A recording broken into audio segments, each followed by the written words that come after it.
पूर्वीच्या काळातले म्हणजे आपल्या आई वडिलांच्या काळातले किंवा आपल्या आजी आजोबांच्या काळातले संसार खूप टिकायचे, कारण तेव्हा नवरा बायको या नात्यामध्ये खूप पवित्रता होती आणि ते नातं खूप पवित्र मानलं जायचं.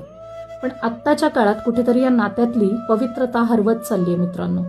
कारण आत्ता स्त्री आणि पुरुष हे सर्रासपणे एक्स्ट्रा मॅरिटल अफेअर करताना सापडतात. पण मला एक सांगायचंय, तुम्हाला या गोष्टींमुळे क्षणिक सुख भेटेल, पण आयुष्यभराचं पाप तुमच्या माथी लागेल मित्रांनो. कारण या पापाची शिक्षा खूप भयानक आहे.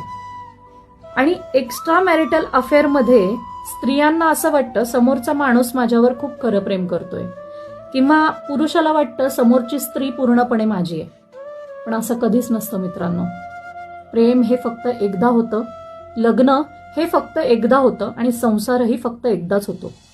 मग बाकी हे जे असतं ना, ते फक्त मोह आणि माया असते.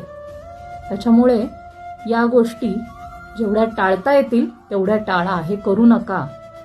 याचं पाप खूप भयानक आहे मित्रांनो. या पापाची शिक्षा खूप भयानक आहे.